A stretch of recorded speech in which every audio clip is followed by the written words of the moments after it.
രാജ്യത്തിന്റെ എഞ്ചിനീയറിംഗ് വിസ്മയമായ പുതിയ പാമ്പൻ കടൽപ്പാലം പ്രധാനമന്ത്രി ശ്രീ നരേന്ദ്രമോദി 2025 ഏപ്രിൽ 6 ഉദ്ഘാടനം ചെയ്തുകൊണ്ട് രാജ്യത്തിന് സമർപ്പിച്ചു.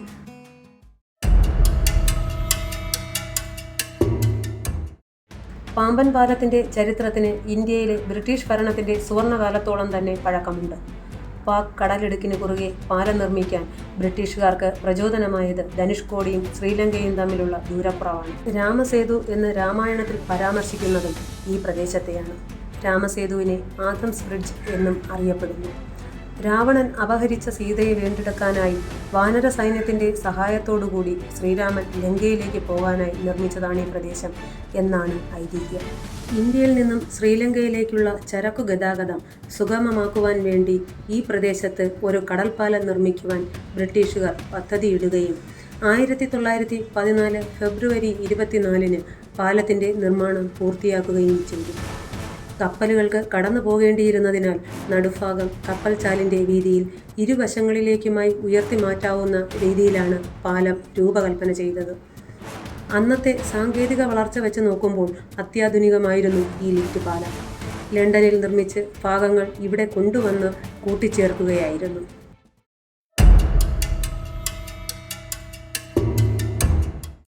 1964 ഡിസംബർ 23 രാത്രിയിലുണ്ടായ അതിശക്തമായ ചുഴലിക്കാറ്റ് ആ പ്രദേശമാകമാനം തകർത്തെറിഞ്ഞു.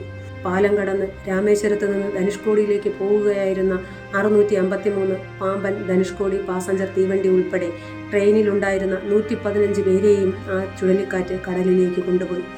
ആ 115 പേരും മരണപ്പെട്ടുവെന്ന ദുഃഖവാർത്തയാണ് പിന്നീട് ലോകമറിഞ്ഞത്. ഈ ദുരന്തം ഇന്നും ഒരു ഭയത്തോടെയും ദുഃഖത്തോടെയും ലോകം ഓർക്കുന്നു. ദുരന്തത്തിന് ശേഷം ധനുഷ്കോടിയിൽ ആളൊഴിഞ്ഞു. തകർന്ന കെട്ടിടങ്ങൾ മാത്രമായ ഒരു പ്രേതനഗരമായി മാറി. പാലത്തിന്റെ നടുവിലെ ലിഫ്റ്റ് ചുഴലിയിലും തകർന്നില്ല. ഈ ഭാഗം നിലനിർത്തിക്കൊണ്ട് പിന്നീട് പാമ്പൻ പാലം മെട്രോമാൻ ഇ ശ്രീധരന്റെ നേതൃത്വത്തിൽ പുതുക്കിപ്പണിതു. പിന്നീട് കാലപ്പഴക്കം, സുരക്ഷാ പ്രശ്നം എന്നിവ പരിഗണിച്ച് 2022 പാമ്പൻ പാലം ഡീകമ്മീഷൻ ചെയ്യുന്നു.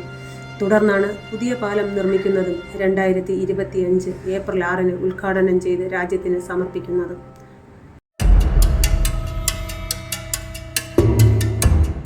കപ്പലുകൾക്ക് വഴിയൊരുക്കാൻ വെർട്ടിക്കൽ ലിഫ്റ്റിംഗ് സംവിധാനത്തോടെ നിർമ്മിച്ച രാജ്യത്തെ ആദ്യത്തെ പാലമാണ് പുതിയ പാമ്പൻ പാലം.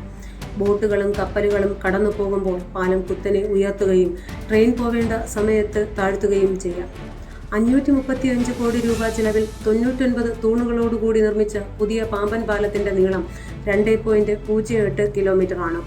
72.5 മീറ്റർ നീളമുള്ള ലിഫ്റ്റ് സ്പാൻ 2 മിനിറ്റ് കൊണ്ട് ഉയർത്താനും 3 മിനിറ്റ് കൊണ്ട് താഴ്ത്താനും കഴിയും. നാവിഗേഷൻ സ്പാൻ 17 മീറ്റർ വരെ ഉയർത്താൻ കഴിയും. ഇത് പാലത്തിനടിയിലൂടെ വലിയ കപ്പലുകളുടെ ഗതാഗതം സുഗമമാക്കുന്നു. പാലത്തിന്റെ ഇരുവശങ്ങളിലെയും സെൻസറുകൾ ഉപയോഗിച്ചാണ് ഇത് പ്രവർത്തിക്കുക. റെയിൽവേ മന്ത്രാലയത്തിന് കീഴിലുള്ള നവരത്ന പൊതുമേഖലാ സ്ഥാപനമായ റെയിൽ വികാസ് നിഗം ലിമിറ്റഡാണ് പുതിയ പാമ്പൻ പാലത്തിന്റെ നിർമ്മാണം 3 വർഷം കൊണ്ട് പൂർത്തിയാക്കിയത്. കഠിനമായ സമുദ്ര സാഹചര്യങ്ങളെ നേരിടാൻ ശേഷിയുള്ളതാണ് പുതിയ പാമ്പൻ പാലം. ഇന്ത്യയുടെ എഞ്ചിനീയറിംഗ് വിസ്മയമായ ഈ പാലം ഇന്ത്യയുടെ ടൂറിസം രംഗത്തും വലിയ ഒരു മുതൽക്കൂട്ടാണ്.